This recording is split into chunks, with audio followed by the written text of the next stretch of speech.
അപ്പോസ്തല പ്രവർത്തികൾ അധ്യായം 2. പരിശുദ്ധാത്മാവിന്റെ ആഗമനം. പന്തക്കോസ്താ ദിനം സമാഗതമായപ്പോൾ അവരെല്ലാവരും ഒരുമിച്ച് കൂടിയിരിക്കുകയായിരുന്നു. കൊടുങ്കാറ്റടിക്കുന്നത് പോലുള്ള ഒരു ശബ്ദം പെട്ടെന്ന് ആകാശത്തു നിന്ന് ഉണ്ടായി. അത് അവർ സമ്മേളിച്ചിരുന്ന വീട് മുഴുവൻ നിറഞ്ഞു. അഗ്നിജ്വാലകൾ പോലുള്ള നാവുകൾ തങ്ങൾ ഓരോരുത്തരുടെയും മേൽ വന്നു നിൽക്കുന്നതായി അവർ കണ്ടു. അവരെല്ലാവരും പരിശുദ്ധാത്മാവിനാൽ നിറഞ്ഞു. ആത്മാവ് കൊടുത്ത ഭാഷണ വരമനുസരിച്ച് അവർ വിവിധ ഭാഷകളിൽ സംസാരിക്കാൻ തുടങ്ങി. ആകാശത്തിൻ കീഴിലുള്ള സകല ജനപദങ്ങളിലും നിന്ന് വന്ന ഭക്തരായ യഹൂദർ ജെറുസലേമിലുണ്ടായിരുന്നു. ആരവമുണ്ടായപ്പോൾ ജനം ഒരുമിച്ച് കൂടുകയും തങ്ങൾ ഓരോരുത്തരുടെയും ഭാഷകളിൽ അപ്പോസ്തലന്മാർ സംസാരിക്കുന്നത് കേട്ട് അത്ഭുതപ്പെടുകയും ചെയ്തു. അവർ വിസ്മയഭരിതരായി പറഞ്ഞു, ഈ സംസാരിക്കുന്നവരെല്ലാവരും ഗലീലിയരല്ലേ? നാം എല്ലാവരും താങ്കളുടെ മാതൃഭാഷയിൽ ശ്രവിക്കുന്നതെങ്ങനെ?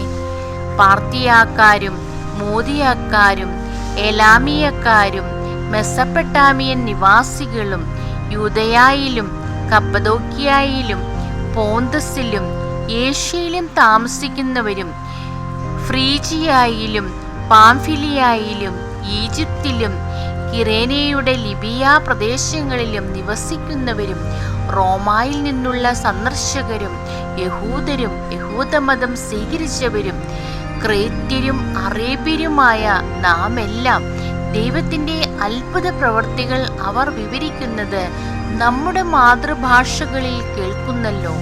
ഇതിൻ്റെ എല്ലാം അർത്ഥമെന്ത് എന്ന് പരസ്പരം ചോദിച്ചുകൊണ്ട് എല്ലാവരും വിസ്മയിക്കുകയും പരിഭ്രമിക്കുകയും ചെയ്തു.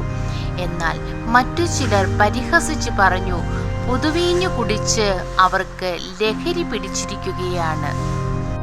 പത്രോസിന്റെ പ്രസംഗം. എന്നാൽ പത്രോസ് മറ്റു 11 പേരോടുമൊപ്പം എഴുന്നേറ്റ് നിന്ന് ഉച്ചസ്വരത്തിൽ അവരോട് പറഞ്ഞു, യഹൂദ ജനങ്ങളെ, ജെറുസലേമിൽ വസിക്കുന്നവരെ, ഇത് മനസ്സിലാക്കുവിൻ. എൻ്റെ വാക്കുകൾ ശ്രദ്ധിക്കുവിൻ.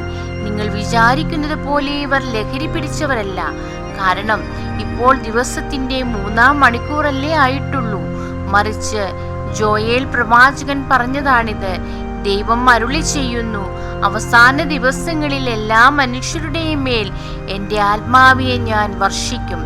നിങ്ങളുടെ പുത്രന്മാരും പുത്രിമാരും പ്രവചിക്കും. നിങ്ങളുടെ യുവാക്കൾക്ക് ദർശനങ്ങൾ ഉണ്ടാകും. നിങ്ങളുടെ വൃദ്ധന്മാർ സ്വപ്നങ്ങൾ കാണും. എൻ്റെ ദാസന്മാരുടെയും ദാസികളുടെയും മേൽ ഞാൻ എൻ്റെ ആത്മാവിനെ വർഷിക്കും. അവർ പ്രവചിക്കുകയും ചെയ്യും. ആകാശങ്ങളിൽ അത്ഭുതങ്ങളും ഭൂമിയിൽ അടയാളങ്ങളും ഞാൻ കാണിക്കും. രക്തവും അഗ്നിയും ധൂമപടലവും കർത്താവിൻ്റെ മഹനീയവും പ്രകാശപൂർണവുമായ ദിനം വരുന്നതിന് മുൻപ് സൂര്യൻ അന്ധകാരമായും ചന്ദ്രൻ രക്തമായും മാറും. കർത്താവിൻ്റെ നാമം വിളിച്ചപേക്ഷിക്കുന്നവർ രക്ഷ പ്രാപിക്കും. ഇസ്രായേൽ ജനങ്ങളെ, ഈ വാക്കുകൾ കേൾക്കുവിൻ.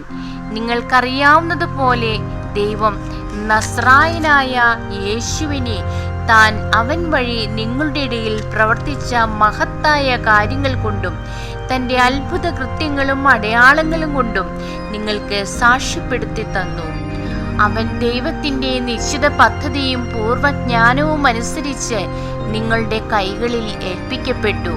അധർമ്മികളുടെ കൈകളാൽ അവനെ നിങ്ങൾ കുരിശിൽ തറച്ചു കൊന്നു. എന്നാൽ ദൈവം അവനെ മൃത്യുപാശത്തിൽ നിന്നും വിമുക്തനാക്കി ഉയർപ്പിച്ചു. കാരണം അവൻ മരണത്തിൻ്റെ പിടിയിൽ കഴിയുക അസാധ്യമായിരുന്നു. ദാവീദ് അവനെക്കുറിച്ച് പറഞ്ഞിരിക്കുന്നു, ഞാൻ കർത്താവിനെ എപ്പോഴും കൺമുമ്പിൽ ദർശിച്ചിരുന്നു. ഞാൻ പതറിപ്പോകാതിരിക്കാൻ അവിടുന്ന് എൻ്റെ വലത്തുവശത്തുണ്ട്. എൻ്റെ ഹൃദയം സന്തോഷിച്ചു, എൻ്റെ നാവ് സ്തോത്രം ആലപിച്ചു, എൻ്റെ ശരീരം പ്രത്യാശയിൽ നിവസിക്കും. എന്തെന്നാൽ എൻ്റെ ആത്മാവിനെ അവിടുന്ന് പാതാളത്തിൽ ഉപേക്ഷിക്കുകയില്ല. അവിടുത്തെ പരിശുദ്ധൻ ജീർണിക്കാൻ അവിടുന്ന് അനുവദിക്കുകയുമില്ല. ജീവന്റെ വഴികൾ അവിടുന്ന് എനിക്ക് കാണിച്ചു തന്നു. തൻ്റെ സാന്നിധ്യത്താൽ അവിടുന്ന് എന്നെ സന്തോഷഭരിതനാക്കും. സഹോദരരെ, ഗോത്രപിതാവായ ദാവീദിനെ കുറിച്ച് നിങ്ങളോട് ഞാൻ വ്യക്തമായി പറഞ്ഞുകൊള്ളട്ടെ. അവൻ മരിക്കുകയും സംസ്കരിക്കപ്പെടുകയും ചെയ്തു. അവന്റെ ശവകുടീരം ഇന്നും നമ്മുടെ ഇടയിലുണ്ടല്ലോ. അവൻ പ്രവാചകനായിരുന്നു. തൻ്റെ അനന്തരഗാമികളിൽ ഒരാളെ തൻ്റെ സിംഹാസനത്തിൽ ഉപവിഷ്ടനാക്കും എന്നും ദൈവം അവനോട് ചെയ്ത ശപഥം അവൻ അറിയുകയും ചെയ്തിരുന്നു.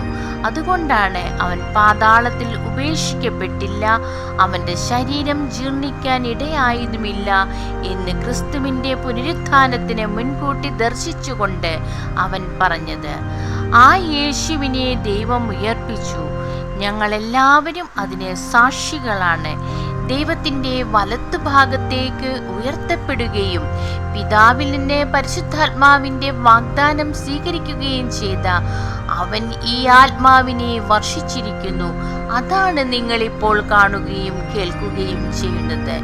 ദാവീദ് സ്വർഗത്തിലേക്ക് ആരോഹണം ചെയ്തില്ല, എങ്കിലും അവൻ പറയുന്നു, കർത്താവ് എൻ്റെ കർത്താവിനോട് പറഞ്ഞു, ഞാൻ നിന്റെ ശത്രുക്കളെ നിന്റെ പാദപീഠമാക്കുവോളം നീ എൻ്റെ വലത്തുഭാഗത്ത് ഉപവിഷ്ടനാവുക. അതിനാൽ നിങ്ങൾ കുരിശിൽ തറച്ച യേശുവിനെ ദൈവം കർത്താവും ക്രിസ്തുവുമാക്കി ഉയർത്തിയെന്ന് ഇസ്രായേൽ ജനം മുഴുവനും വ്യക്തമായി അറിയട്ടെ. ആദ്യ ക്രൈസ്തവ സമൂഹം ഇത് കേട്ടപ്പോൾ അവർ ഹൃദയം നുറുങ്ങി പത്രോസിനോടും മറ്റ് അപ്പോസ്തലന്മാരോടും ചോദിച്ചു, സഹോദരന്മാരെ, ഞങ്ങൾ എന്താണ് ചെയ്യേണ്ടത്? പത്രോസ് പറഞ്ഞു, നിങ്ങൾ പശ്ചാത്തപിക്കുവിൻ. പാപമോചനത്തിനായി എല്ലാവരും യേശുക്രിസ്തുവിന്റെ നാമത്തിൽ സ്നാനം സ്വീകരിക്കുവിൻ. പരിശുദ്ധാത്മാവിന്റെ ദാനം നിങ്ങൾക്ക് ലഭിക്കും. ഈ വാഗ്ദാനം നിങ്ങൾക്കും നിങ്ങളുടെ സന്താനങ്ങൾക്കും വിദൂരസ്ഥർക്കും നമ്മുടെ ദൈവമായ കർത്താവ് തൻ്റെ അടുക്കിലേക്ക് വിളിക്കുന്ന എല്ലാവർക്കുമുള്ളതാണ്.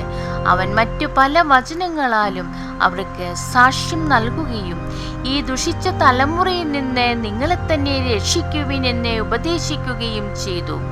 അവന്റെ വചനം ശ്രവിച്ചവർ സ്നാനം സ്വീകരിച്ചു. ആ ദിവസം തന്നെ 3000-ഓളം ആളുകൾ അവരോട് ചേർന്നു. അവർ അപ്പോസ്തലന്മാരുടെ പ്രബോധനം, കൂട്ടായ്മ, അപ്പം മുറിക്കൽ, പ്രാർത്ഥന എന്നിവയിൽ സദാ താല്പര്യപൂർവ്വം പങ്കുചേർന്നു. എല്ലാവരിലും ഭീതി ഉളവായി. അപ്പോസ്തലന്മാർ വഴി പല അത്ഭുതങ്ങളും അടയാളങ്ങളും സംഭവിച്ചു. വിശ്വസിച്ചവർ എല്ലാവരും ഒറ്റ സമൂഹമാവുകയും തങ്ങൾക്കുണ്ടായിരുന്നതെല്ലാം പൊതുവായി കരുതുകയും ചെയ്തു. അവർ തങ്ങളുടെ സ്വത്തുക്കളും വസ്തുവകകളും വിറ്റ് ആവശ്യാനുസരണം എല്ലാവർക്കുമായി വീതിച്ചു. അവർ ഏക മനസ്സോടെ താല്പര്യപൂർവ്വം അനുദിനം ദേവാലയത്തിൽ ഒന്നിച്ചുകൂടുകയും ഭവനം തോറും അപ്പം മുറിക്കുകയും ഹൃദയലാളിത്യത്തോടും ആഹ്ലാദത്തോടും കൂടെ ഭക്ഷണത്തിൽ പങ്കുചേരുകയും ചെയ്തിരുന്നു. അവർ ദൈവത്തെ സ്തുതിക്കുകയും എല്ലാ മനുഷ്യരുടെയും സംപ്രീതിക്ക് പാത്രമാവുകയും ചെയ്തു. രക്ഷ പ്രാപിക്കുന്നവരെ കർത്താവ് അവരുടെ ഗണത്തിൽ പ്രതിദിനം ചേർത്തുകൊണ്ടിരുന്നു. ദൈവമേ, സ്തുതി അങ്ങേക്ക് യോഗ്യമാകുന്നു.